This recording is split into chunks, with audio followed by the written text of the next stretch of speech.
Well, guys, it's late October 24, and I'm down at Asylum where I was earlier this year with Kenny Gates and did a video sort of capturing an update post-COVID of what he and the company had been up to.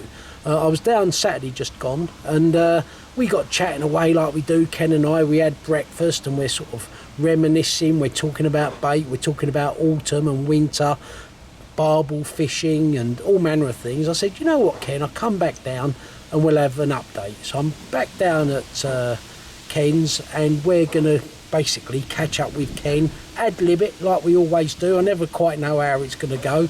I never quite know if it's going to be a 10-minute video or it's going to be an hour video. Either way, we're here. So I'm going to have a cup of tea, catch up with Ken, and he can tell us what he's been up to.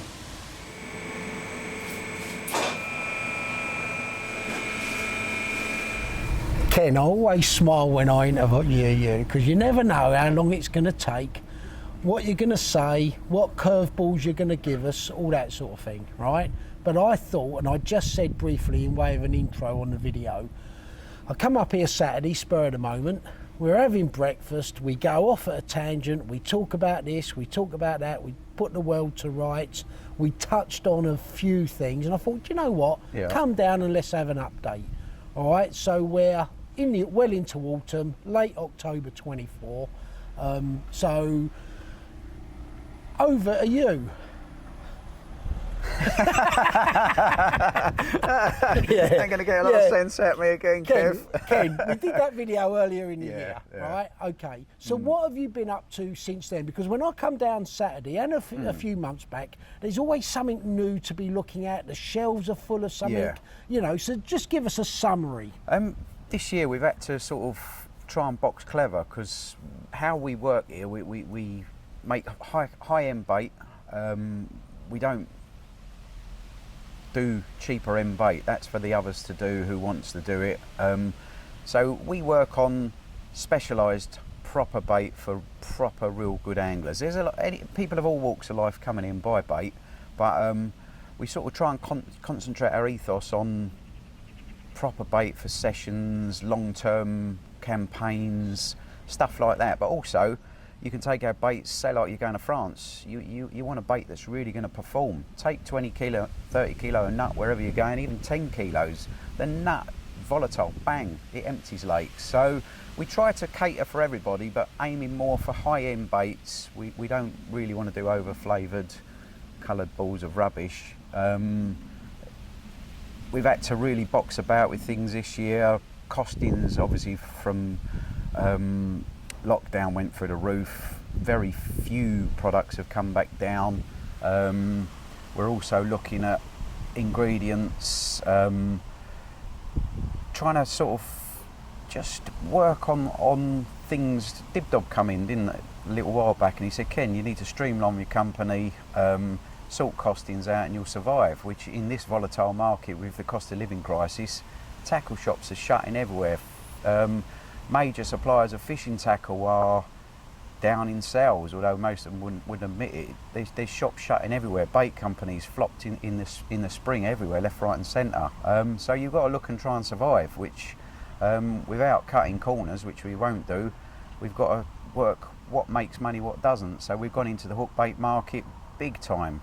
We're already doing 126 different hook baits, and there'll probably be another 80 or 90 by next year, but real good hook baits, proper ones you want to be casting out. We do a quick catch range which fire them out over anything. They'll get bites, fire them single hook baits, squiddly diddly, squid and octopus, ghosty bangers, which is the white nut. Exceptional hook baits. We've gone into, which I'll show you inside, we do other, obviously we still do our range of frozen hook baits, but we've gone into real specialised items like cork balls. We've got a couple of real clever little ideas regarding cork balls which no one's ever done. Someone said to me the other day, have you not thought of that? And I thought, no one's ever thought of it. Thank you very much. Shook his hand and I went, we'll look at that this winter. So next spring we'll have a different thing coming hook bait wise, which is very clever. I wish it was my idea, but it's the most stupid simple thing ever. hasn't been done yet. And Ken, you allude to, it's been a tough market for a lot of organisations and industries, not unique to fishing. And I do recall fishing having its purple patch period during COVID. Massive, for the tackle industry. Nothing lasts forever. No. And like Dibdob said to you, and like any good businessman, you've got to at times, look at yourself and make changes as you see fit. But like you alluded to there, and on Saturday, and you've always done, you've not tried to cut corners with reducing ingredients and cutting corners. You're keeping to your base mixes, just trying to retain what is a difficult time in terms of margin. Retaining that profit margin when ingredients have gone up so much. Yeah. Like eggs as well. I've been loyal with my egg supplier. I'm his biggest customer. The costings on the egg front are astronomical, but he won't drop his prices anymore, and they're dearer than everywhere else. So I've had to go back to my original supplier, which I used in the first place for the first 2 years. Brilliant. We save 17 quid a box. Don't sound a lot, but add it up over the course of a year, I might be able to have dinner next week. No, it makes a difference. It adds up. Every little penny. Look after the pennies, the pounds will come. Yeah, well, my old boss used to say, look after the thousands, the millions look after himself. That's in your league, anyway, not ours. I don't know anymore. Anyway, let's go inside and let's have a little catch up. I've got a copper jar. Yours is £50 notes, isn't it? Fucking hell. Yeah, so Ken, you were saying then, so some new products and stuff. So in whatever order you like, just take us through what you've been alluding to. Well, we're just trying to increase carp fishing. You need different edges all the time, so constant round balls. Everyone's just firing out round balls. They're nice to manufacture. They roll down slopes, do this, do that. They're fine. They go out throwing stick fine, whatever. But we've gone into more specialised things like dumbbells, so we're doing the dumbbell wafters in all the baits. So this is the mega nut, 3 different sizes, small, mediums, larges, exceptional. And we do them in hard hook baits, so we do wafters, hard hook baits in the dumbbells, beautiful baits. When you look at them, they're nice and tight, the boys love them. France, something different. They see brown boilies day in, day out on your syndicates, day tickets. Add a little. They all come with their own little juice, which is the little tiny hook bait enhancer, which is ease. Don't go mad. Just add a little bit in. Bang. There. Game on. Feed stimulators, betaines, DMPTs, everything. You name it, it's in there. We won't tell you too much what's in there, but don't not put that on. It's exceptional. So don't put that on the video, or don't put that. Don't not put it on your baits. Yeah, because you mentioned an ingredient there that gets a little bit sensitive with some people that thought it was a secret, and it was 5 years ago. Kev, DMPT's been and gone and done. There's other things that absolutely melt it. We play with them. It's good, very good if you know what you're doing with it. But it can work in synergy with a couple of other compounds. So luckily, somebody in the food industry put me onto some things. Try that with this, see how you get on. Boom, game on. Yeah, and just to rewind, probably 5 years ago when DMPT was the new sort of super attractor, and it's fair to say, people need to, if they're intent on using it, it's for hook baits only, not to be introduced into freebies. It doesn't go in freebies, and it's not heat tolerant, so you can put it in freebies. You're just boiling your money away. Right. It's not very heat stable. There's other products which are heat stable, so that's why with DMPT we put it over your hook baits. A lot of companies buy from a couple of sources that make neutral hook baits, all different colours, all different sizes, but they're nothing in them. They're just balls of over flavoured crap. We don't work that way. All ours are made in-house. We will not sub anything out, and everything that's in your bait is in your hook baits, even the tubs. This took me 8 years to get these right. It's been a work of hardest thing I've ever done. Make shelf life hook baits to a degree. Occasionally we do get a few go off, trying to get them to sit on that shelf without ramming them full of rubbish but leaving lots of things out. There's many products that can turn on the shelf. It's very, very difficult to get them to work. I would never in my life use a shelf life tub hook bait as long as I breathe. I'm quite happy to use these now, so I've got to eat my own words. I do like a frozen hook bait, you can get a little bit more in it, but these nut hook baits, never seen nothing like it. The shelf life tub 16mm, 14, 18s, 12s in the hard hook baits are out fishing the frozen 2 to 1. And just remind us, Ken, the range of baits again. We can probably touch on it later. The actual ranges you've got. We do start off on the sort of more carbohydrate type nut base, which is the maple mega nut. Ideally, we've added 2 different proteins. We've isolated peanut protein, 2 different whey proteins. We just make it different. It's exceptional. I'll put that up against any fish meal or any bait in Britain. That will win hands down. It is off the scale. Nut baits, you can hide a lot of rubbish in there, stick a good flavour in and people buy it, but we've just gone on a different tangent. We just make the best nut I can do. I can put more expensive ingredients in, not going to catch you any more fish in my opinion. The results that the boys are having everywhere is, it goes against how I was brought up, and we had some discussions in here the weekend, Saturday, and Clive as well, who works here, long-term angler, 40 years fishing Savoy here, there and everywhere. We're just ingrained on fish meals. You can make tremendous baits with alternate ingredients, which is where we're going. Jeff Bauer's done it a few years ago. Jeff, very clever man. Everyone still loves their fish meals, but Jeff went off on a different tangent, and my God, yeah, he made some exceptional baits which do work. So bait wise, we do the mega nut, then we do the next ones up are sort of higher protein, which is the that will probably come in next. So it will be the cinnamino, cream amino, and in the winter we do the tooties. They're all off the same base mix but all going off on different tangents. It's bird food, soluble milk proteins, but all going off with alternate ingredients in different ways, cinnamons, this, that, the other. It gives you a choice, but we know the base mix, the fundamental factor, they just eat it. It's going back to the old ways, highly nutritional bird foods, milk proteins, edible ingredients, and not filling it full of rubbish. Their food sources, some of the lakes, they're still going 8-9 years. Well, we've been going 9 years. They're using them 9 years later on the same lake and they're still top bait. So the proof's in the pudding. With the baits, we get people ringing all the time. What sizes you do? Which we haven't even got a website or nothing. So we do pop-ups 12, 14, 16, 18. We do wafters 12, 14, 16, 18, 20, 22, 24 as stock items. The same in hard hook baits. We do all them sizes, 12 up to 24. And then the dumbbells, small, medium, large.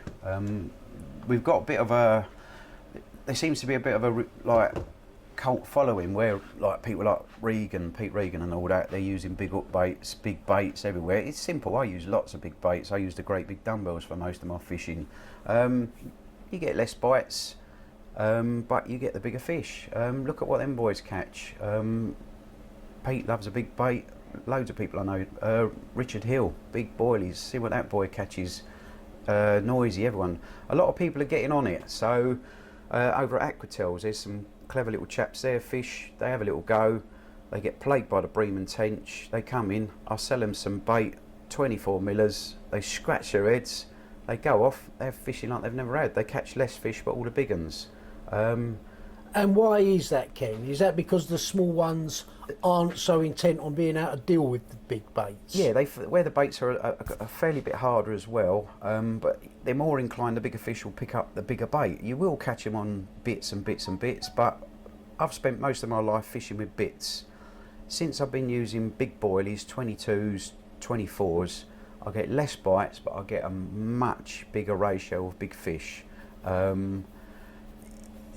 It doesn't always work, but even when you're fishing, put small bits out, keep the little things occupied, get the bream in your swim. I use 24 millers with ground bait. Yeah, I remember you saying earlier in the year. Yeah. Get everything feeding in your swim. They'll get busy with all the bits and whatnot, and big old mama, she don't want to keep eating bits searching out. So before we come on to the subject of the more autumn-winter approach, let's just make sure we've covered all the baits. So we've spoke about Mega Nut, you mentioned Tootie, you know, we've got the fish meals, the R1. Just take us through those ranges again. And anyone who, you know, wants to hark back to the video we did early this year, you've also covered it quite well early this year. Yeah. Just give us a summary of the whole range. Yeah, so we start with our nuts going into the cream amino, and then we go off onto the red spice, which is nothing like it. Best winter bait you'll ever see, although anyone selling bait will tell you that. And again, Ken, you're always complimentary. Let's just be clear, people watching this, you're not about knocking competitors, in that there's a lot of other firms out there and there's a big market out there, although that market might have shrunk to a degree. You know, there's a big market out there, and you'll have people watching this that are very favoured of other companies. We won't mention names, but there's other companies, you know, people will be sitting in the telly with a cup of tea or a beer watching this saying, well, I've been using so and so's bait and it's the best bait I've ever used. You have to respect that, don't you? But you know, there are people confident, and that's a lot of it as well. Confidence in what you're using. All about confidence. That's why we've picked up so many customers here on a weekly basis. I've just had another load come in this weekend. Been using X amount of such and such bait. Not happy with what's their catch rates. Will I sell them bait? I said, well, not a problem. I don't actively chase people or try and steal customers. We don't advertise. People want bait, they come and see us. One of the reasons why people like yourself, others do come here is, you know, when I make your bait, it's bang on. We don't cut any corners, we don't do any little nasty little tricks. You're on this, I tell everyone, you're on this planet once. You might have 5-10 nights a year fishing, you might be a family man, busy. That's why I say, come in, let's chat, we talk about where you're fishing, what you want. That bait will be better, that bait will be better. I've got a couple of fellas fishing over a Dartford.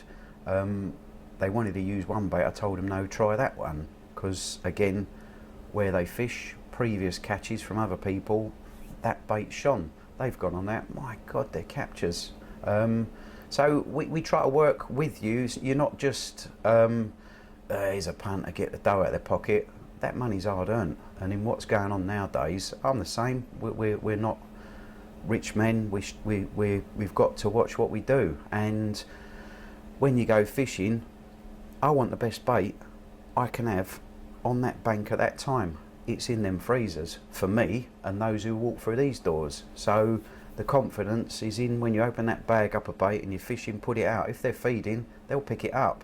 The hardest thing nowadays is time, but the bait thing in here, it's done for you. It's a point well made. And I saw Saturday coming here, they was queuing out the door. Saturday was, I got obliterated, didn't I? Saturday you did. I had to leave you alone, didn't I? Yeah, sorry about that. But anyway, coming back to the bait, so then you know, you have got the fish meal ranges as well. For the guys.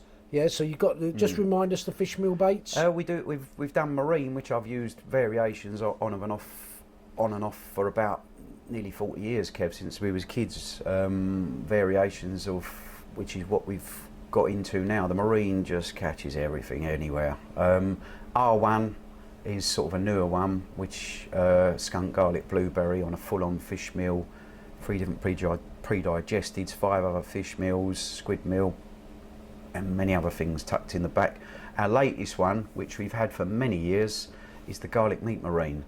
So the marine, which is monster crab, shellfish, sensibill, ala salar, we've taken them out. We've had this for many years, but we haven't brought it out. It's sort of been just playing with it under the counter for about 5 or 6, probably 6 years. We've got this meat product and the garlic. I blend 3 garlics together. 2 of them are my own and the other one I get off Jeff. Again, I said Jeff's got some magic bits down there. His garlic is off the scale. My garlic's off the scale. Blend 2 together, game on. Reason I blend two is to get a certain reaction I want.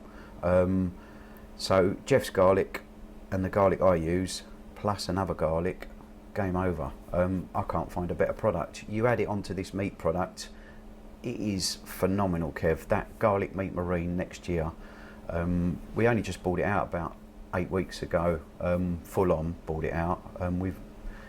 It's biblical, but it's £1 dearer per kilo. Reason being the ingredients: full fat green lip mussel, the meat. You want good bait, you've got to pay it. And again, Ken, we'll probably speak about it later. You know, coming down here on a Saturday, as we alluded to in the last video, it's fast to become an institution. Yeah. 10 o'clock on a Saturday, and those boys who want to meet at 9 o'clock can come and have some breakfast. You come down here on a Saturday, you always go away learning something, as I did this Saturday. Yeah. There's always something to pick up on here. I learn every Saturday, Kev. Why the hell did I do this? I just want to work in a petrol garage, right. mate. All right, on that note, let's have another sip of tea and we'll come back to some other subjects. Yeah. And Ken, again, on your wall, I notice, you know, the catches that get made on your bait, to use your word, is nothing short of phenomenal. Kev, we started keeping records. I had to stop. It got so bad, it just enough. French fishing, people go to France, one geezer had 1750s, 560s and a 70 in a week's fishing. I can't put them, we just stopped keeping records. We just had another fella just come back, he had 38 40 plus fish in a week. Yeah, but again, like we know, Ken, and I always say, you know, and this ain't a video about France, but it's all relative. In that, I've been fishing in France a lot of years, and I've caught some lovely fish, as have my mates, but there's one thing I always say, it's relative, and there is nothing like catching an English carp, because we're from England.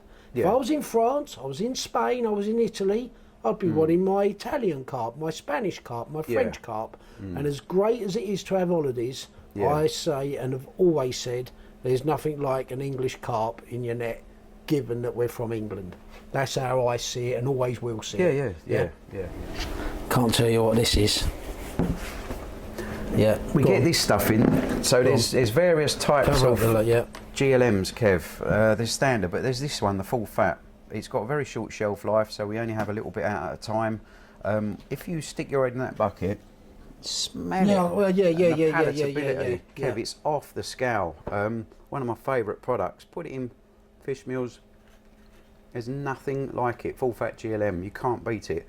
It's in all our fish meal hook baits, every single one. Has to go in. Best product you can buy. And again, Ken, you know, there are some things here you're happy to share. I've noticed there are other things you prefer not to. But I think anyone coming down here, particularly when they ask poignant questions on a Saturday, you know, you're very open to a large degree on what you're doing. You've got nothing to hide, largely, in terms of putting in quality ingredients. We try to give as much information as possible, but not give away too many fine secrets. line. There's fine lines, which every bait company out there, Kev, you've got to have your little edges. Look at the years ago, the Brocasel episode, what went on. My God, what a product. We use plenty of it. It's learning how to use it. I giggle sometimes. I'm not on Facebook or nothing, but every now and again I have a little look at the old bait forums, who's doing what, who's saying trends and whatnot, and you see people with their fish meal recipes. I've got me 2 ounces of Brocasel or whatever they put in to a kilo in their fish meal recipes. It doesn't work in a fish meal. It only works for nutrients and vitamins. Brocasel is designed for carbohydrate. It doesn't work on a fish meal. Anyone will tell you that who knows what they're doing. So it's quite funny when you see people giving out information like that about their Brocasel to make the fish meal work. It doesn't work. It only works on carbohydrate. And I wouldn't know that, Ken. That would never occur to me, and that's why I'm down here. It was designed by some of the best scientists in the world to increase beef yield. Beef yield, i.e. cows per kilogram. So if you feed 300 kilos of vegetable matter into a cow, how can they increase the absorption of that product? They come up with this Saccharomyces type yeast product, which is Brocacil. You put it onto a vegetable matter, it gets in their guts, lines it, and helps strip more nutrients out. It makes it more available. So then their beef yield, these are only figures just coming out in the head, they're not the correct figures but approximate. So they was so when they feed the 300 kilos of feed, they get a ton back of beef yield. They now feed the 300 kilos with the Brocacil additive on top or included, and they'll get 1 ton plus 75 kilos. And when you add that over 100,000 tons, that's a lot of beef yield for a little bit of powder. So that's what Brocacil was designed to do, increase yield, beef yield. And it goes in cows, it goes in everything, but it also works on fish. But you have to stay away from fish meals or many products can cancel it out, so it's knowing what you're doing. Works beautifully in a nut mix, that's why mine goes bright white. Catalyst, feed it as well. So you put catalyst in your bait, certain ingredients feed the Brocacil and increase it. So we kickstart the Brocacil, and then we've got other ingredients which then fast track it onto your actual main ingredients. So it's knowing how to work the products. I didn't come up with it, I just listened to scientists, ring them up, chew their ears off, and some give you a bit of information, they send you data sheets, learn how to use it. We have.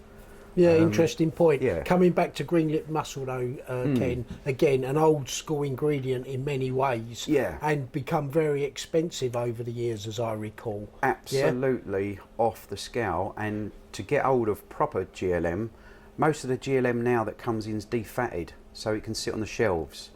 If you want the full fat variation, it's very, very difficult to get hold of, and it's also probably 4 times the price. So why is the full fat version better than the no fat version?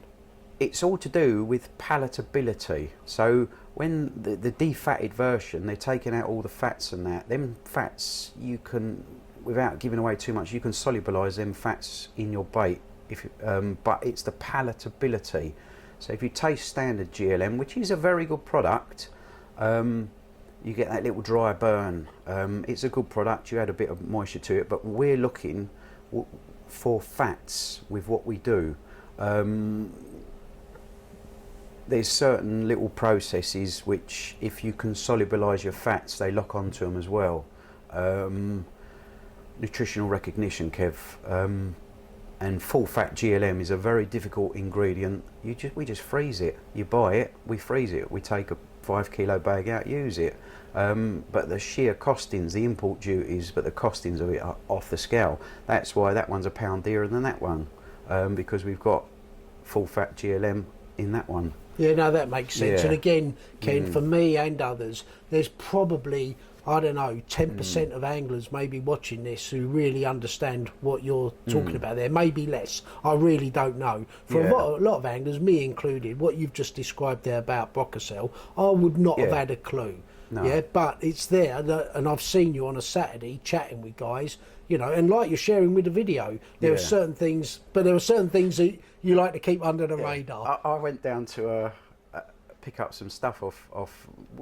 I work with a couple of other little companies, and we trade things, and we use a little bit of buying power and that. And I went down to one of them a little while ago, and he went, "What the fuck are you mentioning that on camera for?" And I went, "Mate, if you've got half a clue," he went, "Well, got to keep a secret." I said, "Everyone knows, mate." Right, yeah. Yeah. So everyone's trying.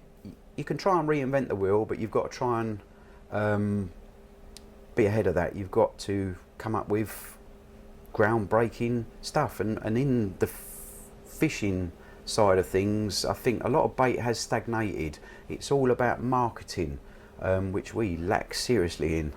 But with us, we just let the bait do the talking. If you want bait confidence, it's done. You ain't got to think about it. Come here, buy a bag of bait, go off. If it works, 1 bag of bait, 5 kilos, ain't going to change your life, but it could. But if you're on a sort of long-term fishing, you just trickle it in. They eat it. Nutritional recognition, HMV principle. It works. So I've got a few questions, Ken. Right, so let's have a little break.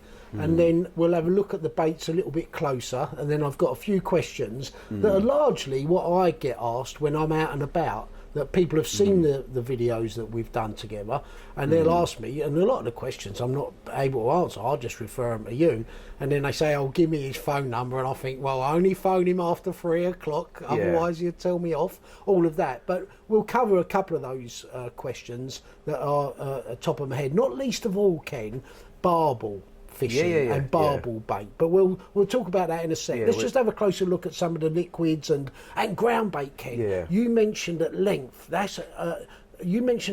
ground bait, and so I've known a couple of the boys, me included, used it to great effect, and I still sense people aren't giving it the the sort of time and effort that it deserves. Ground bait is a weapon. Good ground bait's a weapon. In fact, I will show you, I actually got Grant to knock me up some cream ground bait, but with a difference yesterday. Nothing different ingredient wise, it's just I'm going to be hopefully this winter doing a bit of carp fishing after a couple of nice fish. I'm going to be fishing extremely deep water, 26, 28 foot. I want to get them ground bait balls sitting on the bottom, and I don't want them to break up quickly. I want them to sit there and the fish have to aggressively break them up. So all I've done, I've mixed the standard ground bait, which binds quite nicely. The balls sit there, they will break down over a period of hours. I want mine to sit there, so all I've done is added a percentage of the actual base mix in, because the base mix makes a tight paste. It will keep the ground bait in a paste, and they've actually got to physically break the ball up. Aggressive feeding, trying to create an aggressive feeding in the winter using ground bait, and then all the bits start flying out, then they pick them up, bang. Hopefully I'll get myself a big have a look at that ground and bait. I will show you the picture when I catch it. So, and I'm sure you will catch it. There's different consistencies. So back to ground bait. Back to ground bait. Brilliant things as well.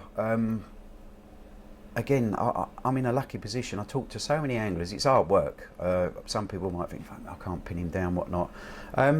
Paste, especially coming into the winter time, it's a forgotten art, and a lot of people, clever ones, are doing it. So you get your boilies, you just give them a little coat of paste, sprinkle a bit of ground bait on them. It sticks. Get it out there. It's something different. It just that little bit more attractability, but difference.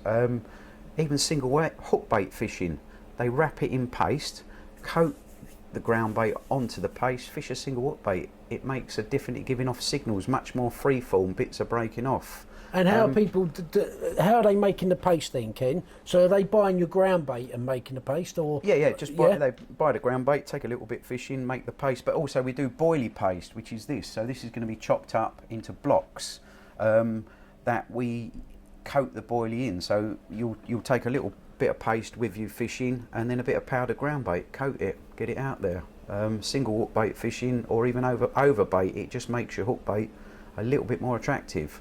Just little edges, and I'm seeing a lot of little edges really work. That fellow who come in just now before we started filming, he's bang on the ball. I won't say his name, but wherever he fishes, he empties it.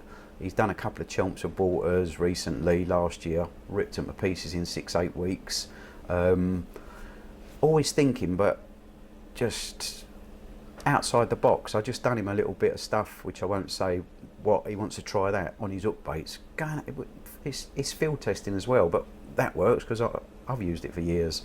Yeah, you've just got to just try and, that's not just fire a ball out there and get a bite. You've got to just try little things like Evesy. He'll fish 10 different baits in one day. He'll be fishing this out, a bit of paste, that, bang, bang. What an exceptional gifted angler. Chris Coates was the same, wasn't he? He'd be trying this, trying different rigs. Steve will tie 10 different rigs up by the time I've had a cup of tea. Gifted beyond belief. Also, he'll take different batches of bait, different consistencies, soft pace ones. We do that for a lot of people as well. We do, if they order a certain amount of bait, we'll do softer baits. I just done a fella now for France. He wanted it just so it holds together. I use that myself a lot with the ground baits. Well, we'll have a few cutaway shots, Ken, and I'm just going to talk to the camera briefly about a couple of points, and then we'll resume. Yeah? Yeah. Yeah, like I said at the start of these videos, this video and others, we just ad lib it, Ken and I. You're never quite sure where it's going to go, off at a tangent here, come back there, one thing and another. Ken's just doing some bits and bobs, and I thought I'd have a quick mention that, again, with Ken, you come down here and you just bounce things off each other, and we did exactly that on Saturday, and I went away and thought about some things, not least, and I think we touched on it earlier in the year, the winter approach and how it might differ to the spring summer approach. So, you know, the autumn winter depths of, you know, autumn's now, you know, it can be mild, it can almost be like a spring type weather, even summer type weather, and then winter comes and it's -5 and the frost is on the ground and clear blue skies. And, you know, I've got in mind, again, you know, Ken's alluded to it before, about my syndicate and how I can potentially keep the fish feeding and catch them when they're harder to catch, and that's something that we'll touch on with Ken and see what his response is. And not least, Ken made me some barbel bait a couple of years ago, caught some lovely fish using the bait, and again he had some interesting thoughts on, you know, barbel and barbel attraction and everything else. So it'll be interesting. Again, I get asked that by the river anglers, oh, you know, what's Ken's bait like for barbel and stuff, and I normally just refer them straight to Ken. But yeah, we'll have a chat with him on that subject as well. Ken, I was just saying how we don't script this, you know, and it can go off at a tangent here, there and everywhere, and sometimes we have a habit, like on a Saturday, of saying the most interesting things when I ain't got the camera. Yeah. So now I've got the camera. I know there's probably a couple of things you don't want to discuss on camera, but in general, you're quite open, especially if I ask you, and then you go red, and then you go a bit silent, and you don't want to answer. We'll have a couple of those moments. Hopefully, yeah. I'll behave myself this time. What's this? This is a little ingredient, going back to ground baits, which I've got on test at the moment. We use it, it goes in a lot of the ground baits, so it shows off the solubility that comes out, but also if you look on top, can you see all the fat globules? Yes, you can, so very I'm trying, readily. Yeah, so this is what I'm saying about using fats. Everyone's on about solubility is the key as well, but so if you're fishing deep water, them fats are going to carry up your soluble particles and liquids. They're going to carry them up through the water column in minute amounts. You don't want loads of fat on because it just lifts up and goes. But so this is like how we're trying to activate. It's got your solubles that are being lifted out by the fats as well. Interesting. So you can put too much fat in and bind it together, but this is inherent. This is contained within that ingredient. That fat doesn't come out immediately, but just comes out slowly over time. So that ingredient in your ground bait and tucked away in the back of the nut mix is working your water column for you. So that's little edges, work the water column. Yeah, I'm just going to say on camera, these are the ground baits that mirror your boilie range. And yeah, as I say, I know a few people that have been down here and picked up on it, but I still see that as being a very overlooked aspect of fishing, whatever fishing you're doing. But also, you smell that. You like that? That's right up your street. Yeah, that is. And look at the greasy finger. Yeah, I can see. Yeah. Lovely. Still can't tell you what this is. Ken, I touched on there as a cutaway. Sticky fingers, Kev. Look, like when I was 13. Oh, I've got to read that out. I don't know where to go with that. Sorry about that, Ken, lowering the tone like he does. I'll edit it out, Ken. 13, I had to wait till I was about 21. Anyway, that apart, right? Again, we've discussed it before. We touched on it Saturday. Winter fishing and the seasons and this, that and the other, and the different approaches in terms of legislating for colder water, fish slowing down and so forth. What's your approach this winter, Ken? And is it any different to previous winters? Because you're fishing for a couple of big fish, I understand, yeah? Yeah, I'm going to be fishing my own lake, which I haven't fished since 2018. I took you there in June the 16th. We blanked, which pair of tossers, didn't we? But we had a nice time, though. Yeah, we had a good time. A couple of fish come out. They was on the other side. They weren't on the side we are, and it's quite a big lake anyway. But I'm going to put a little bit of a plan together if I can get the time. I will try and make the time. Just all I want is one fish. And have you fished for these fish before? Not your lake, the other lake you're alluding to. No. Right. No. So how are you approaching this fish and this lake then? Give us an insight. So you're like all of us. You're thinking of a new water, even waters that you're currently fishing, and you're strategizing. All of a sudden, you know, whether you're thinking about the moons, whether you're thinking about the weather, you know, you go when you can go. Like you say, you can't always pick your times. It's when work allows and everything else. Yeah. But how are you approaching this particular fish or fishery? Repetitive baiting. Prep the spot. They might visit an area once in a blue moon. So where we're fishing, the idea is I want to give them something extremely palatable, extremely attractive. So, and I'm fishing very deep because the bird life on there is off the scale. It's a place for nature. So the bird life's off the scale. Ideally, I would be fishing up a shelf somewhere. I always try and keep it close in so I can observe it, but I'll be fishing very, very deep just because of the bird problem, but I will be making highly attractive ground bait with products in it like I just showed you there, where it can feed the water column slowly, not fast, slowly over time, and just keep repeatedly going back.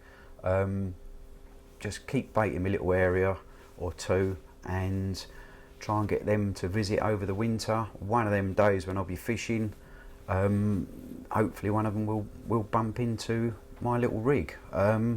Keeping it very simple, Kev.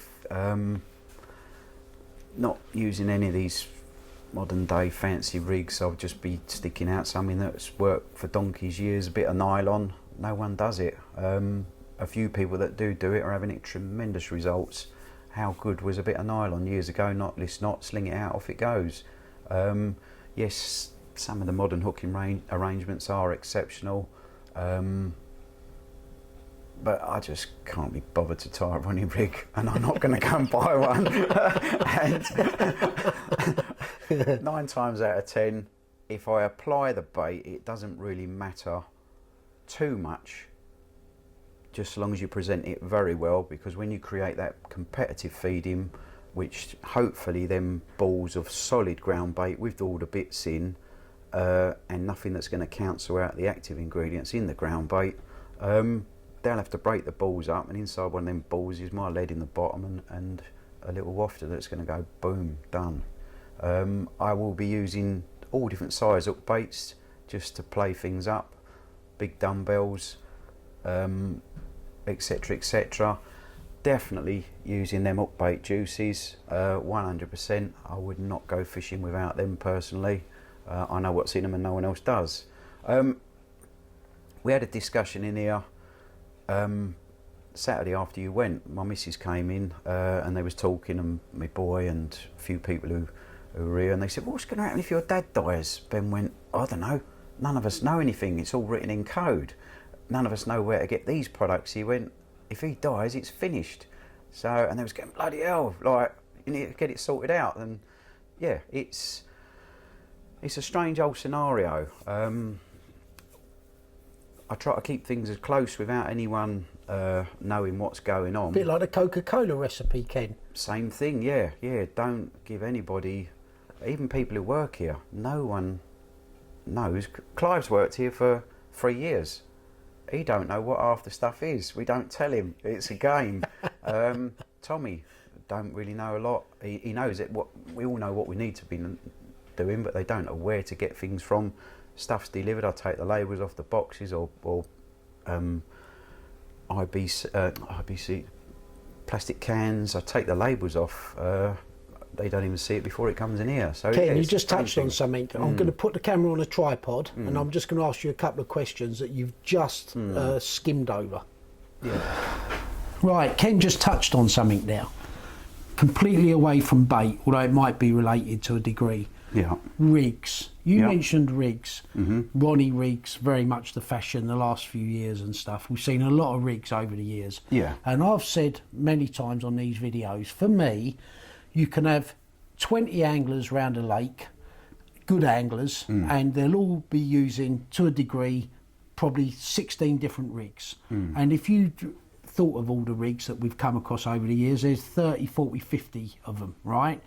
And I've often felt, like you touched on, the rig to a large degree was the least of my concerns, in that within reason it was some sort of hair rig for sure, that, you know, was the game changer thanks to Lenny Middleton and Maddox. But all said and done, you've seen rigs become much shorter in terms of hair, to the point where there is no hair. It's on a swivel round a shank and this, that and the other. Yeah. You're fishing for exceptionally big fish, you know, in the UK. What's your thoughts on that type of rig, i.e. no hair or very short hair, compared with long hairs? And when I say long, I remember Jim, our mate Burnsy, I remember him using hairs. I don't know, I might be exaggerating. I think 3 inches long on Harrow. That's it. Right? Yeah. What's your rationale on that thought? I hope that makes sense. Yeah. Yeah? Does that make sense? Yeah, that's exactly what I'm doing this winter.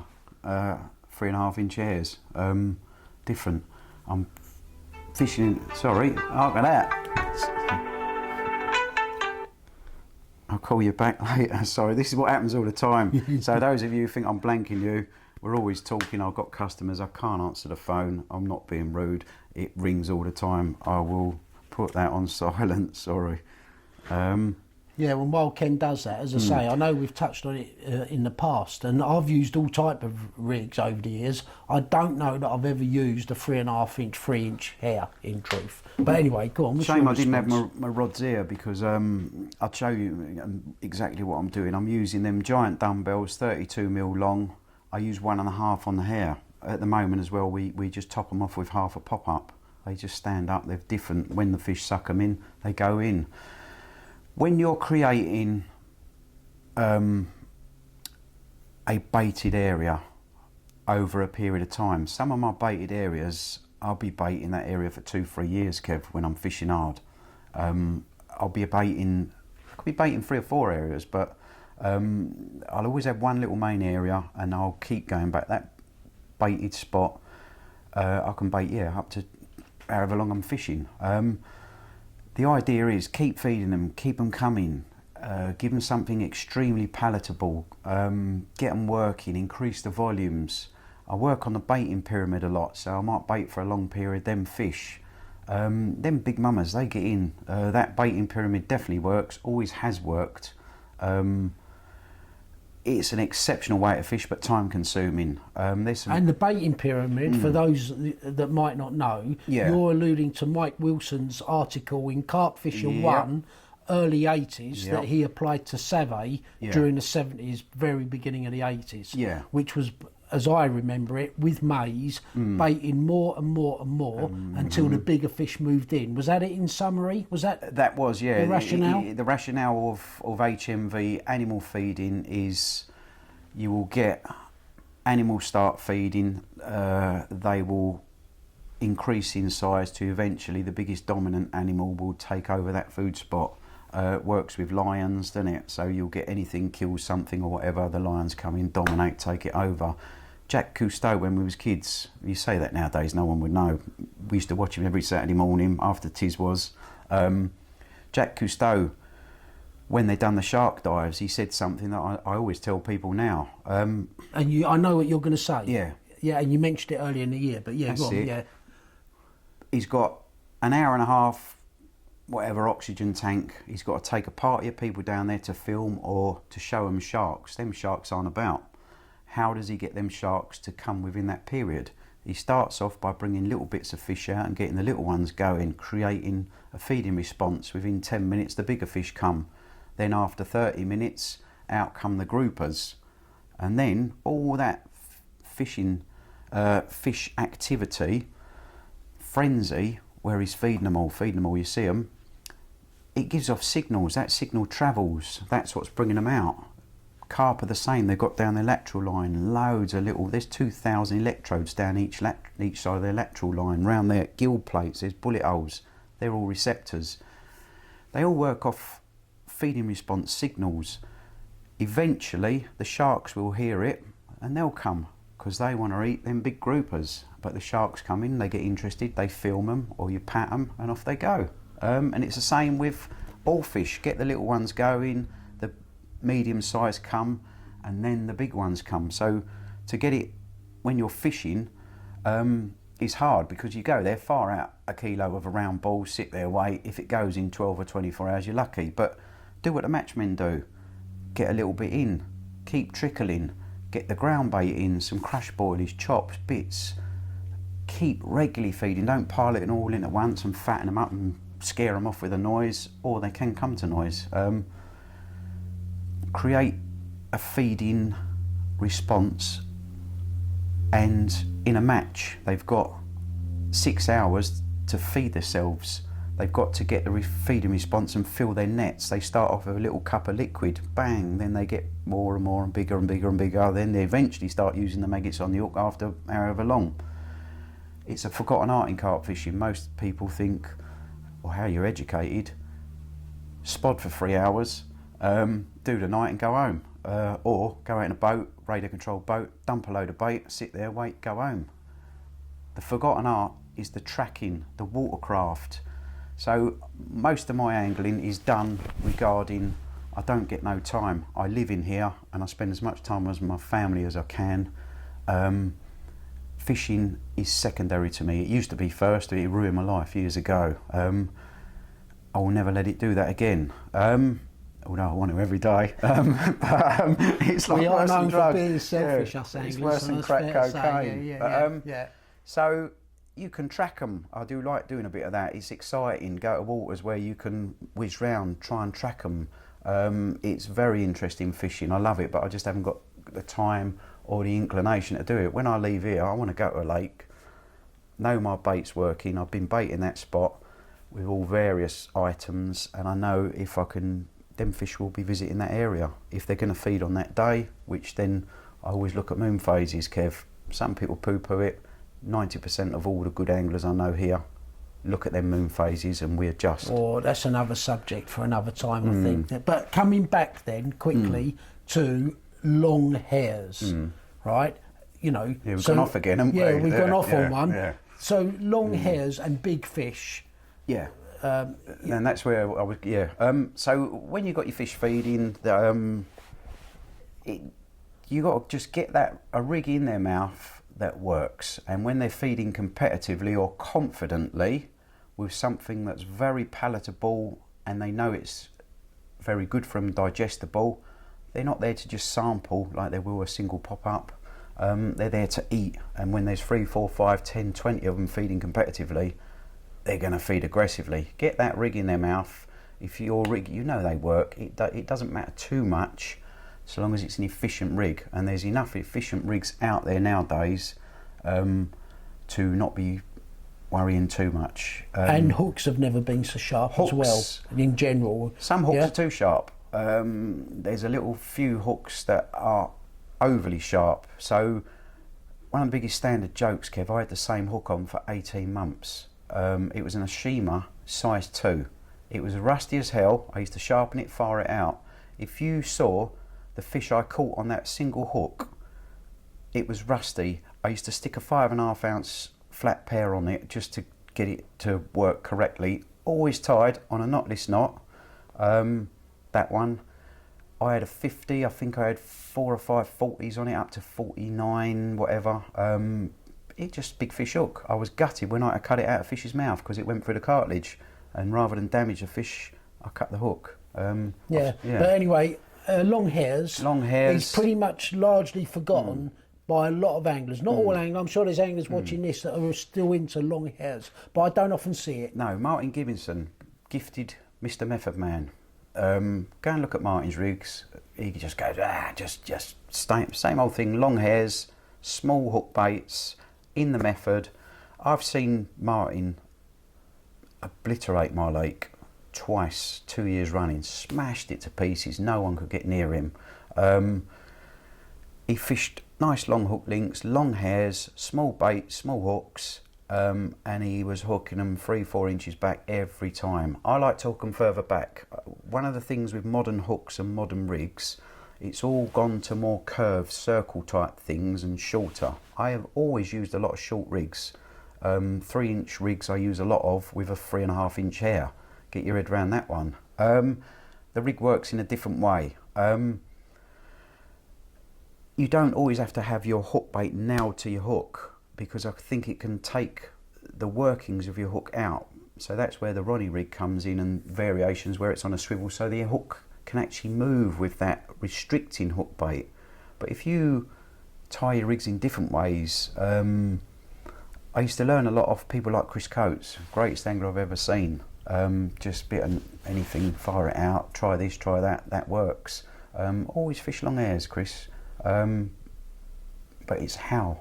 So it's confidence. Martin, I've seen him hook fish outside the gill plate. They've took it in, it's gone outside the gill plate, where they're sucking his method mix, where they're so aggressively feeding, they've puffed it and it's gone through the gill plate, and he's hooked it outside there several times. I've actually got a photo on my phone, but don't ask me to find it. It's on there somewhere. Quite often I fish 3-inch to 4-inch hook links, and I have to get forceps to get them out. And I think, we laugh at the hook holds. What the hell are they doing? Why are they hooked so deep on a 5-ounce flat pair, 5.5-ounce flat pair? It defies belief, but I have to forcep them out. I don't like hooking carp on the edge of the lips or close to the lips, like a lot of them tight rigs do, because where I run my own fisheries, I don't want mouth damage, and if you consistently hook them in the corners, that's where they get their Chelsea smiles. I don't want to see that on my lakes, and I don't want to see it anywhere. So they are, all rigs can be highly efficient, but I also think of the fish's welfare. So for me, I like to use something that will hook them further back in the mouth. I don't like to hook them on the lips or in the corners. You can tie certain pop-up rigs that nail them an inch back, perfection. Chod rigs, they nail them bang, bang. I don't like these curvy little things that nail in the corners, because it long-term welfare of the fish. Oh yeah, good point. Anyway, I don't know if we covered the subject of long hairs enough. Maybe that's a subject for another time, but there are some good anglers, mates of ours, who are doing very well with long hairs. I'm not one of them, but yeah, I think that's food for thought. Ken, digressing somewhat now, barbel. Yeah. Okay, so ordinarily, well, we've seen the explosion of lots of barbel and big barbel, largely thanks to the Trent, I guess you could say. Yeah. That's out on its own, and it's all relative. You know, I've got a good mate of mine fishing a hard water for barbel. You could catch on the Trent in one day what my mate will catch in 3 seasons. Yeah. So it's all relative. But I've been up the Trent myself, fabulous river, bumped into a great bunch of boys, and ordinarily they're using carp baits, as I was to a degree, you know, for barbel, and doing very well. Pellets, very much a carp approach to barbel, particularly on the big rivers. You know, rods up in the air, heavy line, heavier rods. You know, gone are the days on those rivers of a centre pin, 7-pound line and a pound test curve rod. You know, but in terms of barbel bait, and again, I know you had some anglers coming in here, done very well on one of the big fish rivers. Yeah. What's your thoughts on barbel, the bait that goes with it, and what you might do to change bait, if there's a need to change it, from a barbel approach perspective? Does that make sense? Yeah, I do. Going around in circles there. No, you're correct. Well, you've got, like, I've got friends of mine who fish up the Wye Valley, and they trot and do this, and they roll baits, and they're proper exceptional anglers. They catch a lot of fish, but they only use, they call them fishing proper barbel fishing. They don't like where people go there with what you're saying, where carp fishing has come into barbel fishing, or has it barbel is going more carp? Yeah, it's either. So it can be quite a static thing. The less barbel, the bigger they are, the Trent is a bugger of fish. The flow, the power, it lends itself to thick lines. You've got to hook them, and yeah, it's severe fishing. So you could be trotting away, you'd be just, it doesn't work to a degree. So that's why they take the static approach. Same as up on the Lee, there's some tremendous barbel coming out there, which are quite often splashed in the angling times, Angler's Mail, wherever. But a couple of fellas who come in here, you know, we say when we mention things, people kick us. I've got quite a little cult following here. I do a lot of bait for the Chub boys, Barbel boys. We do the mini dumbbells, the pastes. I had one in the other day buying his marine paste. They just wrap the little dumbbells we do in a bit of paste, and they fish in the barbel they catch, Kev. 18s, it's phenomenal. Yeah, barbel have never. Yeah. There's never been so many big barbel as there. It is phenomenal, but they definitely show a preference to fishy type things. And I mean, we do 3 baits that sort of fill that little area, and the ground baits. A lot of them they buy the ground bait. Purpose for barbel, marine, they love them. Go fishing with a bit of marine, little bit of ground bait, crush them, bit of pellet in there. That static fishing type thing, the little dumbbells, even we do like 12 and 14 millers round baits, they love them. A lot of them fish with that. Some of the barbel I just had 2 weeks ago, a load of pictures of barbel, I nearly fell over. What they caught, they was up the Trent.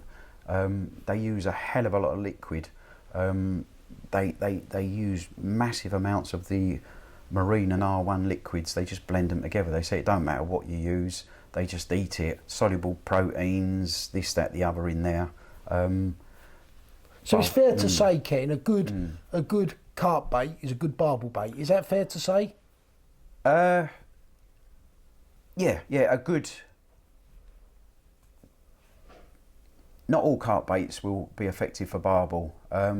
John Baker's your man. It's a lot of they like a lot of solubles, and they like milk proteins. They love them. They do love them. They love very much likes the soluble, anything quick catching. Again, quick catch barbel. You're there for a day. Now it's gone more to day night. Now they're doing weekends. There's people doing week sessions down on the Trent, just bivvied up with great big 80mm boilies, piling them in. The barbel are going to eat them. They eat them, but again, time, get your swim going, get edible items, all different sizes, get everything coming in your swim. Makes it a lot easier. Get the little dace, the minnows feeding with a bit of ground bait, the small little barbel, the chub, and then you're going to get the mummers come in, push them out, game over. But barbel can be tremendous. I learn a lot off the boys up the Wye, how clever that species is, but how stupid. So they say when you get them going, they just eat. But if you keep fishing a certain area, a swim, yeah, this is a brilliant barbel swim, then barbel move, they go downstream. On the Thames, there's a couple of enormous barbel in the Thames, which I won't say too much about. They've lived in one stretch for quite a few years. The carp boys first started catching them, now the barbel boys are up there. They've been caught a few times in one stretch, a couple of times on the marine, which is good, on the quiet. The barbel's now moved. I think it's gone down a section. I think I know of the fish and an angler that's caught it. God, what a fish. Yeah. I think of it every once a month. I'd love to, but just I just haven't got the time. But my God, what a fish. Yeah, do you know what? When Terry Earn's video come out, the romanticism of going up and down the Thames on a boat, it was a fantastic video. Yeah. And then me included, we're all thinking, right, we'll get ourselves a little boat.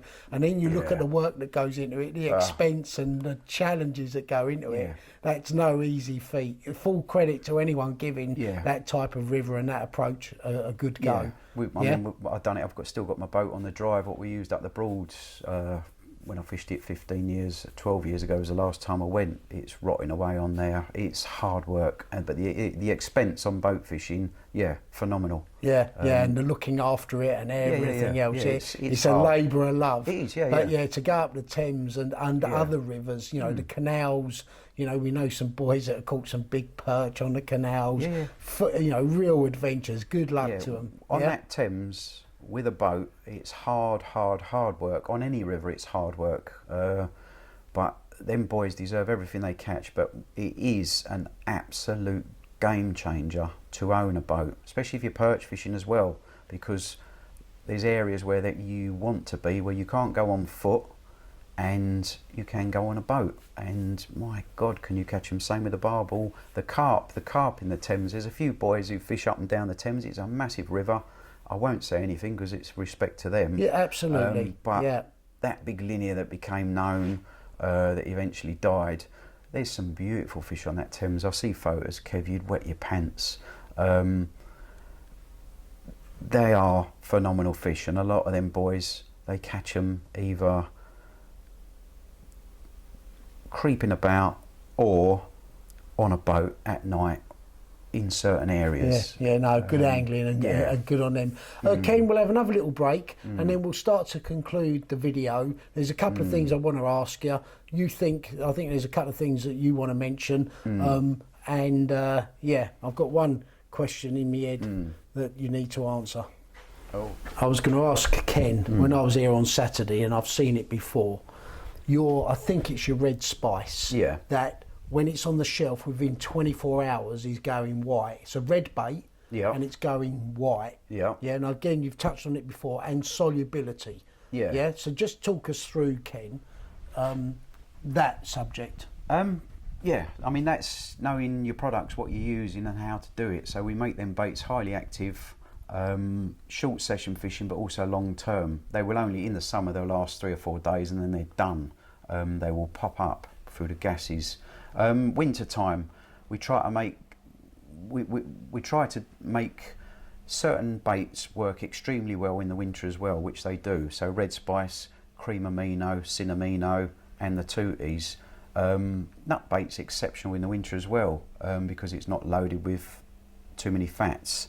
But this, good point there. Yeah. So that's something we touched on the weekend. In fact, let me just turn it round to Ken. Subject of fat. So are you looking at reducing fat and oil content in a bait in the winter? In the winter, we change things what we do. So even with the marine, we change how we make it. I've caught them in January's, February's on the fish meals. I love them. They're highly soluble. They're not as bad as the fish meals what used to be made years ago.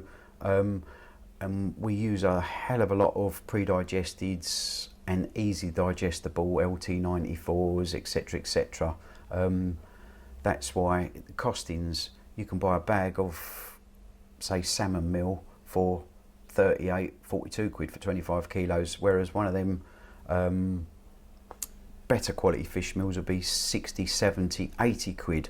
Now when you're buying the pre-digesteds, there's certain ones can get very expensive. You're talking 120s, 130s, 180s a bag. So when and what's the difference then, Ken? What would be the difference in a bag of costing 3 times another one?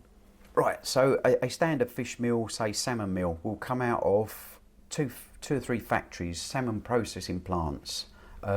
So they will cut the fillets off each side, and then you're left with, say, 40% or 30% of flesh, skeletal matter and skulls. They might cut the skull off and that goes to something else, and then that bit will be just heated, powdered down, ground up. That's your standard fish meal, give or take a few other processes.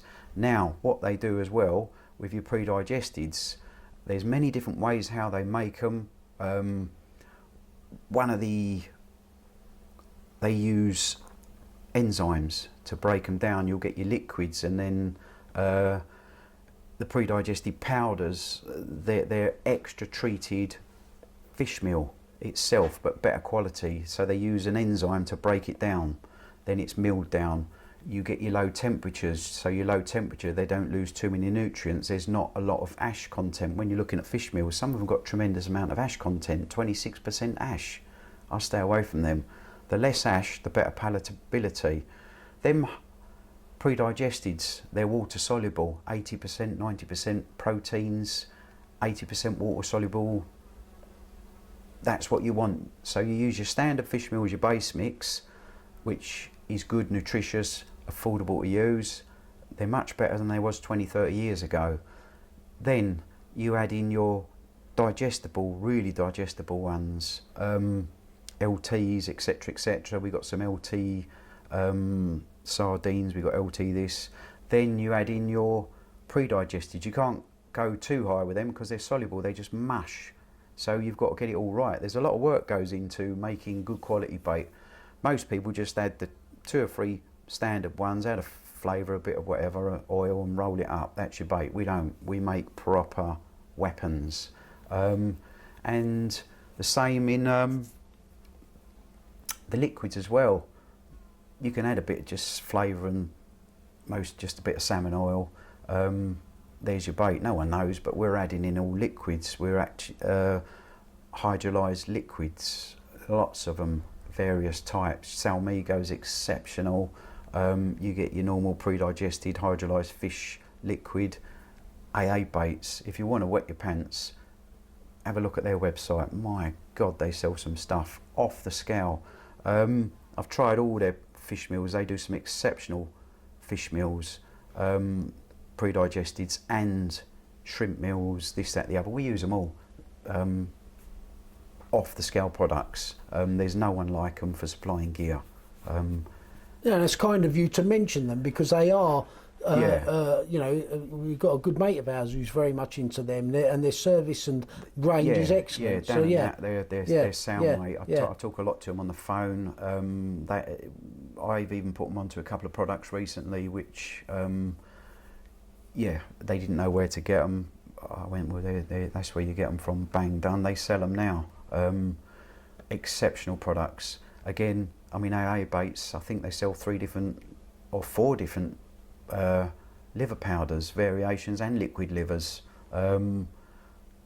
The choice is yours. You can use what you want. They sell everything you want. But to come back to oils and fats and stuff in winter, so in summary, would you reduce the amount of them as the temperatures get colder? Is that what I gleaned from that? Yeah, we've digressed off. So you get winterized oils as well. There's certain oils which you would use in the winter and certain oils you wouldn't want to use in the winter, which we're using. Even in our fish meals, we change the oils in the winter. I won't go into what or why or what, because I don't want to give away too much. Again, like I said, we're using different things. They're there under everyone's nose, but no one's using them. Same in like this cream amino bait, exceptional bait. And I'm getting a smell of that constantly, so we know some boys have done very well on this. It is emptying lakes. Again, you look at it, Kev, these have just been rolled this morning, very, very soft, highly digestible, really good protein levels. We add oil products to them for their nutritional needs, but also, like I said to you out there, the minute little particles coming out, but not to lock the bait up, so the bait's still soluble. The bait also, when we create the activity inside, so your bait works from inside out, the flavours and that are good. They're the little signals, whatnot, stimulants, but we're giving off messages, protein messages, amino acids, which are coming out there through an enzymatic type and cultured type reaction. I've got to be careful what I say. So no, you can say it. I can always edit it out. Yeah. We make the bait highly digestible, but highly active. Like what you touched on with the red spice and the nut. The bait is working from inside out. It's creating a process. This works in a slightly different way, so we're creating a different process. Phenomenal, but we've had to slow the Brocacil down on this because we've got another product that's working in conjunction. So get rid of that. I will show you this as well, the base mix. So nice soft pasty ball, but when you cut it open and look inside, look at all that goodness. Look, there's all bits and this and that and the everything, but there's a lot of soluble proteins. You can't see it. You can't see the sodium caseinate, calcium caseinate, whey proteins, etc, etc. People go, oh yeah, brilliant bait, oh good, yeah, that'll work. How can you tell me it's going to work? I've just had I'm going to go on to one. I've just had a very well-known angler from... Yeah, no names. Yeah, no names. Yeah. ring me up. He's been with another bait company since I was a kid, right? And I've read all his articles and that. And he went, I want to... Don't do the accent, because that might give it away. I want samples of all your bait, so because I want to see what works and what doesn't. I'll tell you what works. He went, I beg your pardon. He went, well, I want to see it, have a look at them. I want samples of all your bait to have a look at them, see if they're any good.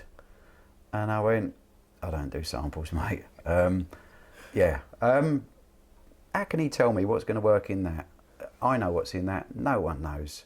Game over. Okay, yeah. You did touch on that Saturday. Yeah. Ken, just quickly, we'll have a cutaway shot of showing all the baits and the sizes that you do, so people can get an impression, and then we'll conclude this video from this morning, and not least remind people that in terms of getting hold of you, just quickly remind us, apart from the fact the best time to come down here is 10 o'clock on a Saturday. No, you do want people Saturday gets really busy in the morning, so everyone thinks, right, let's get there 10 o'clock. Okay, so all right, but go and see Ken, and then, like you said, they're queuing out the door, and I can't.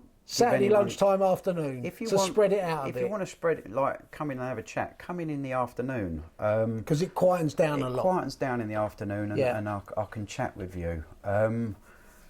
It's I've got one day to talk to 500 people a month. It's hard work, and the phone's always going. So half the time, Thursday, Friday, 2 o'clock onwards till 5, I'm dealing with customers. So everyone's ringing me. I struggle to deal with the phone, and it's hard work. I do apologise, and sometimes people ring up, I'm miserable as hell because I've just had 50 phone calls on the bounce. I might get someone asking me, they want samples of my bait because they want to see if it works or not. Let's have a quick look at the baits. Let's have a quick look at the baits. Again, while Ken's getting the baits together, I've just quickly summarise the ground baits here, the various liquids, enhancers, the little pot things that you was talking about, that's got various compounds in. But the bait range now, compared with when I came in earlier in the year and done the video, is much more vast. So and these are the freezers that are full of bait for people to ad hoc come down. Ken, is it fair to say people ordering a large amount of bait to pre-order so that it's ready? We get so busy sometimes that the freezers just get smashed to bits. So it's always worth bearing in mind, if order in advance. If we haven't got it one week, we'll have it the next week. We've got a tremendous amount of custom who come in once a fortnight, once a month, just for a single bag. They do a night or two's fishing. We normally have it in stock. Something I would say it infuriates me is people book a French trip. They book it a year before. They come to me and go, I want to order X amount, 40, 50, 60 kilos of bait for France. I go, yeah, no problem. I'm going next week. We can't do it, we're too busy. So give you notice. Yeah, we need notice. If you want your bait, we'll book it in 2, 3, 4 weeks. We'll get it done for you. It'll go on the board. Yeah, it goes on the board and we get it done. But if you book a trip a year ago and you want to use my bait, give you at least a few bit weeks of notice, because we're dealing with people, lots of people. But again, as I was comparing round again, as I say, lots of baits, different sizes, and everything else. Ken's just getting a few out here so you can see the size differences. Yeah, so you're doing everything from what are these, 12 mils? Little 12 mil hard hook bait on the nut. And what's the biggest one, just to put it in perspective? 24s. So these are 24 12 wafters. to 24s, We do everything. Dumbbells. Yeah. The hard hookers. Yeah. Yeah. These are nice, very, very good. Red Spice, best winter bait you'll ever see. And again, going back to you love your barbel fishing, so this is what we do for the Barbel boys. We do our little... which you did for us a couple of years back, didn't you? Our Very little hard hook bait. 14 millers, they go brilliant on the places like the Trent and that. And then we also do, Kev, the dumbbells. We do these little dumbbells, which are these. So and the paste, Ken, again, the paste that we knocked up that I used to good effect. Yeah, we sell the little blocks of paste. People go mad for that, and the liquids as well. They go mental for it. Okay. Where we're digressing off, everyone loves a pop-up.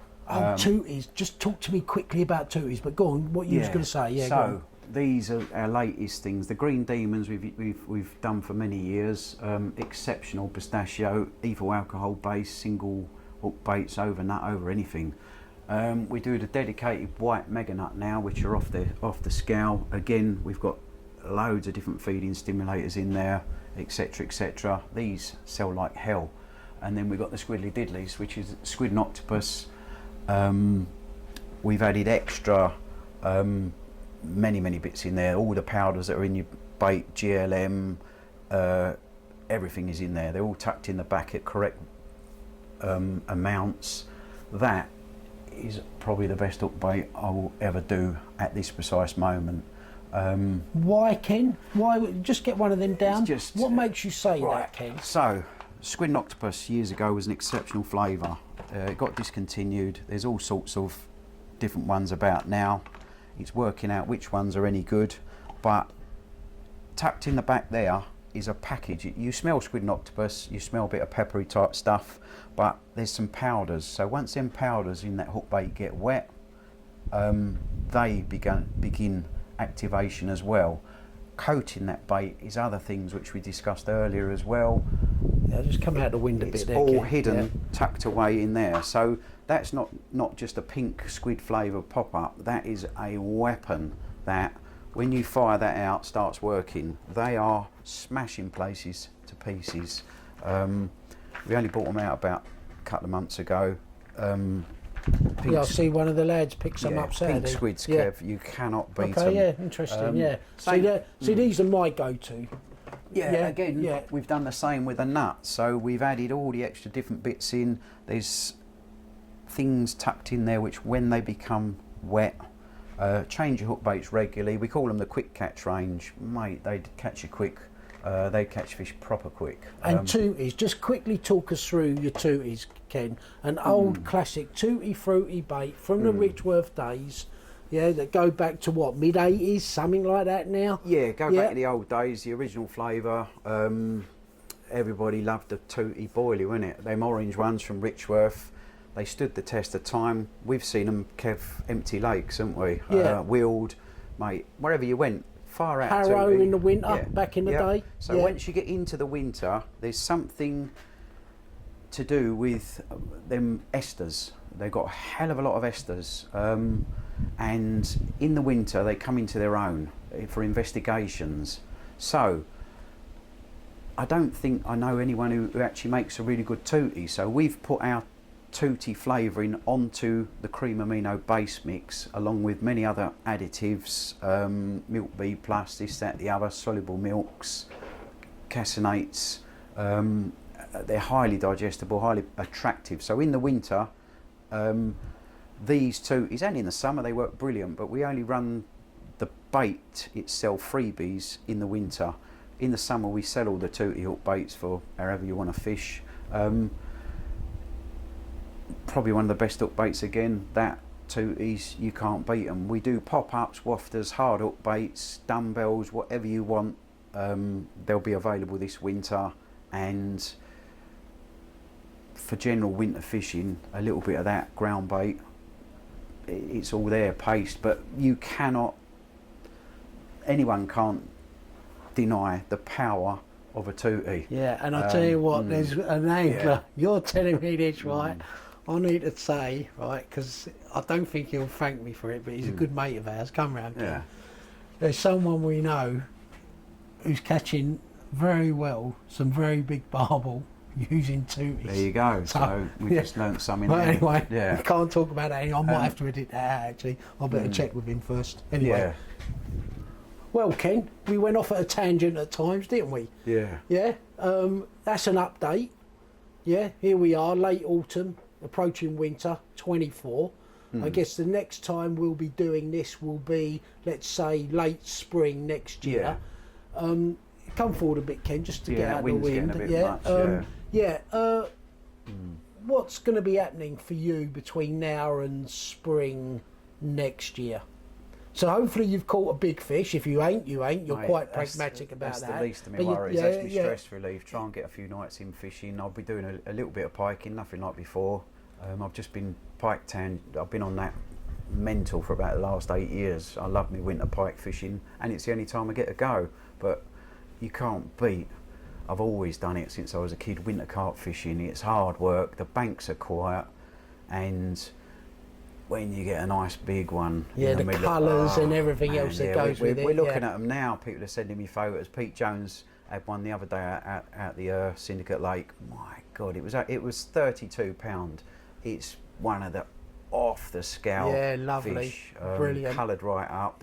And just seeing how they change. They're in peak condition in the winter. I don't like fishing from when they're all spawned out, battered up and down £10. It don't interest me. I like my fish in their peak condition, and from now onwards, October onwards, they're getting in their peak condition. It's man time. All the pussies stay at home, me included. Come the men. I'm joking. You fish to what you want. I'm not interested in some types of fishing. Others think, why is that idiot? And that's the nice thing though about our hobby. Each to their own. Whatever water you want to fish, I always say this. If someone, might, and I've said this down here again, someone might poo-poo someone going, whether it's going to France, going to a runs water here, whatever. That's the great thing about our hobby. Lots of different avenues for everybody. If you want to live the single life and go and catch loads of big fish 7 days a week, good luck to you. If you want a family with 5 kids, a mortgage, good luck to you, and everything in between. No one's there to be critical of anyone. That's the great thing about our hobby. In terms of work, it's busy as usual down here, open every Saturday barring Christmas, and you're at the end of the phone when you're needed. If you do decide, we're hoping we might get a little bit of a mild winter this year. I hope so, to keep all the tackle shops and bait companies alive, because one of the biggest problems this winter is how do you survive that 3 hard months of no money coming, staff, rents, etc, etc. It's gonna crucify every industry this year, but fishing is weather related, and so that's one of the reasons for doing this video, is to show people we do an exceptional range of proven winter baits. If you want to have a little go, you ain't got to go mad of it, but we provide every product there is for good winter fishing. Whether it's carp, chub, barbel fishing. The old chub. The boys I sell, them little boilies. Big chub that we caught. £7, £8. Amazing. That River Lee he's got some chunks in it. Serious chub. Beautiful fish, and the bait's there on the shelf to catch them. A little bit of paste, wrap it round it, stick a bit of ground bait on it, trickle a bit in, game over. Just got to be there, and the thing is, keep supporting your little companies. It's going to be hard work this winter. Well, Ken, that's again another great insight, and thanks again. Oh, thank you. Thank you for your time. Next, I always enjoy it. We always go off at a tangent here and there, and not least, I'll be down here a few times, as I always am, having a cup of tea and a biscuit on a Saturday, and others are always welcome. But next time we catch up on the camera, I'm guessing will be late spring next year. And if you have caught that fish you're after, and you're always very cagey, we need to get that picture on the camera. Kev, I'll give you the pictures. We don't publicise nothing. We just keep it quiet. For people that do come down here, they'll have seen some very impressive fish pictures on Saturday, wouldn't they? Here's one for you. Go on. We was chatting, me, Grant and a couple of boys yesterday in here, and Saturday. We was chatting Saturday about it as well when you went. When I go. We know of 4 different 60s caught in the last fortnight.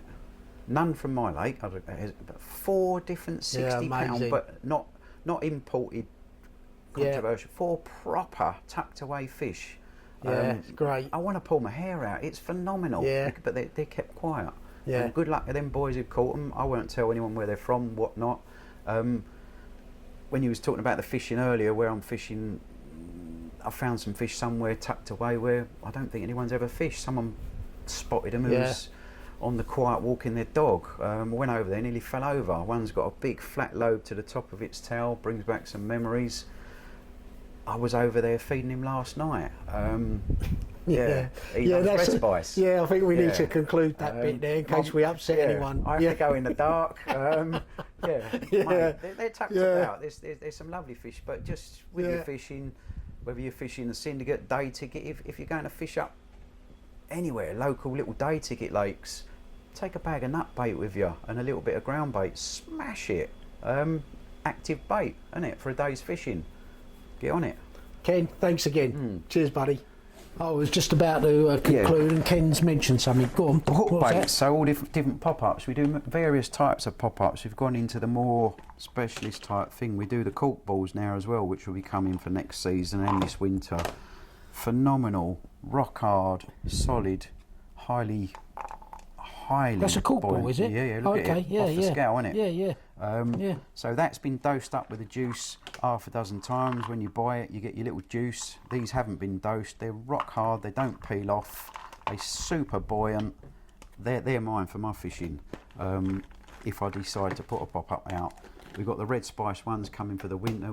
That's our first little ones. We've just done 14s and 16s. So there'll be 14, 16, 18 in the cork balls of everything. Yeah. And you were going to say something else? What was you going to say? Right, yeah. Quite often I get people come in on the Saturday, want to chat, talk about this, that, the other. We have quite a few interesting people in, but some of them you think, mate, I'd just like to flop you, and I've got to behave. Two of the fellas actually told one bloke to bugger off out here the other week. He wanted to have a chat about how do you make your baits. I said, what do you mean? Do you boil or do you steam? So I said, well, each to their own, mate, but for what we do, we like to boil. And then he wanted me to justify why I boil. There's many different things why you boil and why you don't. All I'll say is you don't boil a steak. You boil vegetables and you don't steam a steak. Yeah, you cook it, you properly deal with it. We boil to create certain things and make more things soluble. So if you're steaming it, you aren't breaking down certain products as well as the boiling process will do. The boiling can denature in many ways, but steaming, they say, oh, it's less volatile. Sometimes being more volatile with a certain product can create splitting solubility. So there is an argument, boiling or steaming. We boil because of what we want to do, how we do it. I don't want to steam because I don't think it works. It can work in some ways for us, beneficial, but boiling is the way we work for what we're doing.